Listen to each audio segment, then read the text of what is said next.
नमस्कार, मैं हूं हरिशंकर व्यास। सेंट्रल हॉल में आपका स्वागत है। मेरा ये प्रोग्राम आज ईटीवी चैनल पर आखिरी है। कोई 8 साल पहले जब मैंने ये प्रोग्राम शुरू किया था, तब हिंदी टीवी चैनलों की समसामयिक चर्चा में विषय कुछ अलग हुआ करते थे। टीआरपी का तब नुस्खा अंधविश्वास, चमत्कारी बातों, सांप नागिन जैसे किस्सों की सनसनीखेज प्रस्तुति का हुआ करता था। उस नाते हिंदी की क्षेत्रीय चैनलों के नेटवर्क में देश, समाज, राजनीति के मुद्दों पर सेंट्रल हॉल जैसे गंभीर प्रोग्राम की कल्पना जोखिमपूर्ण थी। अपन ने अपने विश्वास में तब चैनल हेड जगदीश चंद्रा को आइडिया दिया था और प्रोग्राम जब लॉन्च हुआ तो दर्शकों ने जैसे सराहा, तो वह अपनी इस थीसिस की पुष्टि थी कि हिंदी के दर्शक बौद्धिकता से एलर्जी नहीं रखते हैं। उन्हें भी चाहिए सोच समझने की एक खुराक। हिंदी पत्रकारिता का मेरा अखबार का अनुभव रहा हो या टीवी मीडिया का, सब में अपन ने पाठकों, दर्शकों को देश काल की घटनाओं और सोचने समझने का भरपूर कंटेंट दिया है।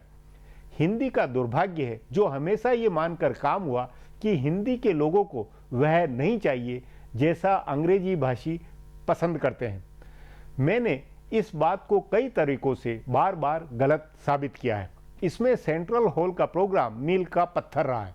इस प्रोग्राम ने एक वह खास दर्शक संख्या बनाई जो टीआरपी की कसौटी पर भी खरी उतरी। प्रदेशों के जागरूक नागरिकों, ओपिनियन बनवाने वाली जमात व राजनीतिक एक्टिविस्टों, सब में प्रोग्राम लोकप्रिय हुआ तो बुनियादी कारण लोगों का जानने समझने की भूख है। हिंदी में न केवल सुधी दर्शक है बल्कि ये सुध भी है कि कंटेंट क्या अच्छा है और क्या छिछला। सो इस चैनल पर आखिरी प्रोग्राम के नाते आज हिंदी दर्शकों की तासीर पर चर्चा करेंगे। इस पर चर्चा के लिए आज मेरे साथ वरिष्ठ पत्रकार डॉक्टर वेद प्रताप वैदिक है।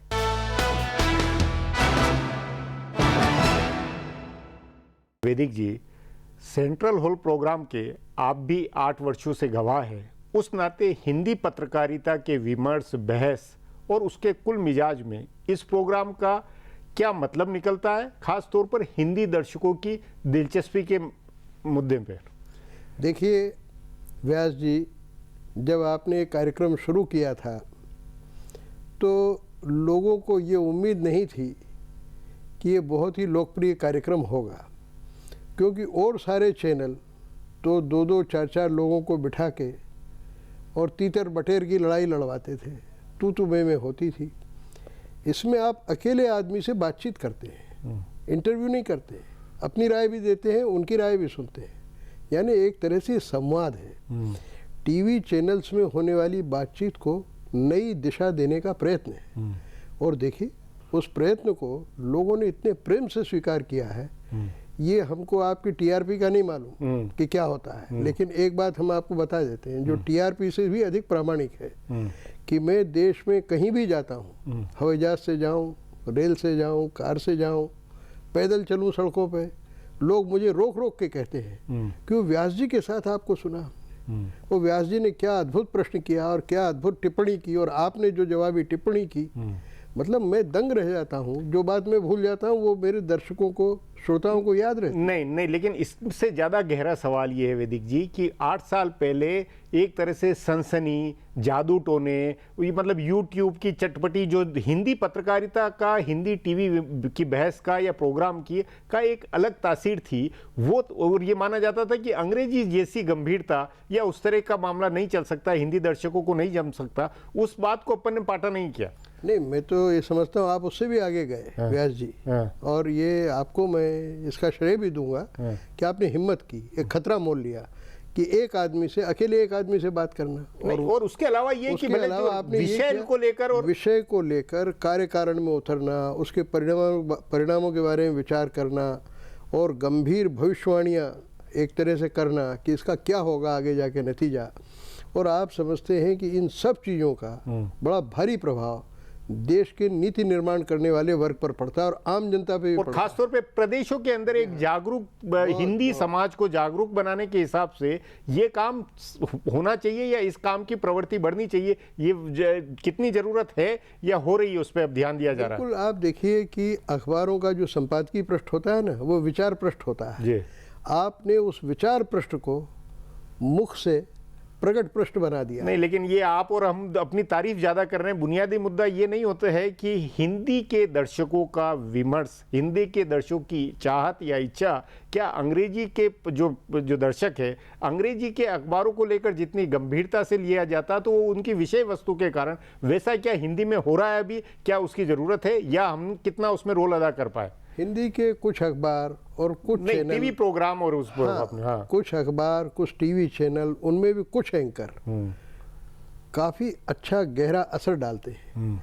और मैं ऐसा सोचता हूँ कि वो अंग्रेजी से भी बेहतर स्तर की बहस करते हैं। अब उनके नाम अभी क्या लूँ, बहुत से लोग हैं, 4-5 लोग तो हैं। लेकिन जो कमी जो एक वक्त थी कि अंग्रेजी की जो टीवी चैनल और जो विमर्श था, अंग्रेजी के अखबारों का जो स्तर था, उस के बराबर उस कमी को सेंट्रल हॉल ने पूरा किया। नहीं, वो है, लेकिन उसके साथ में बाकी और जो प्रोग्राम या ये हम लोग सचमुच में टीवी पत्रकारिता, इसमें कुछ अपना योगदान दे पाए हैं क्या है? जो भी जैसा भी हो। तो बिल्कुल इसका देखिए, मेरी जो पत्रकारिता का ग्रंथ जो मैंने लिखा, हिंदी पत्रकारिता विविध आयाम, उसमें उस समय के 250 साल की पत्रकारिता का इतिहास है पूरा। अब उसको 190 साल हो गए हिंदी की पत्रकारिता को। छपी हुई पत्रकारिता और बोली हुई पत्रकारिता दोनों को मिलाएं। मैं समझता हूं कि इन दोनों को मिलाने पर जो एक कमी उभरती है सारे देश की पत्रकारिता में, कि समाचार की पत्रकारिता तो बहुत आगे बढ़ गई, लेकिन विचार की पत्रकारिता पीछे हटती जा रही। आपने इस चैनल के द्वारा और नया इंडिया अखबार के द्वारा विचार को प्राधान्य दिया है, प्रमुखता दी है, और लोगों में आज विचार का बड़ा टोटा है।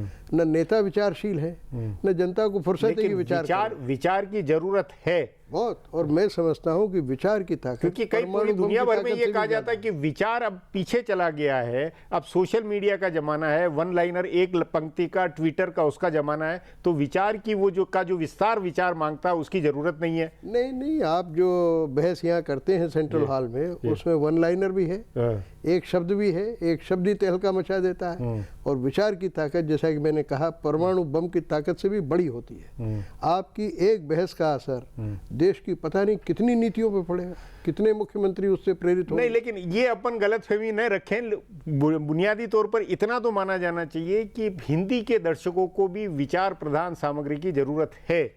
और हिंदी के और ये हमने भी एक तरह से प्रोग्राम को इतना चला के प्रमाणित किया है। बिल्कुल। और मैं तो व्यास जी, आप चाहे बहुत ज़्यादा नम्रता का परिचय दे रहे हैं, और मैं भी नम्रता को बहुत सद्गुण मानता हूँ, लेकिन मुझे तो देश के कई मंत्रियों, मुख्यमंत्रियों, प्रांतीय नेताओं ने, पार्टियों के नेताओं ने, अध्यक्षों ने, महामंत्रियों ने फ़ोन कर कर के कई बार कहा है कि व्यास जी जो बहस करवाते हैं, बोले उसको हम कभी मिस नहीं करते हैं, उसको हम हमेशा सुनने की कोशिश करते हैं। उस नाते कुल मिलाकर ये एक सार्थक कार्यक्रम है। बिल्कुल। और उसमें हिंदी पत्रकारिता की ये धारा या ये जो दिशा है, इसका आगे के भविष्य की दृष्टि से भी एक उपयोग है।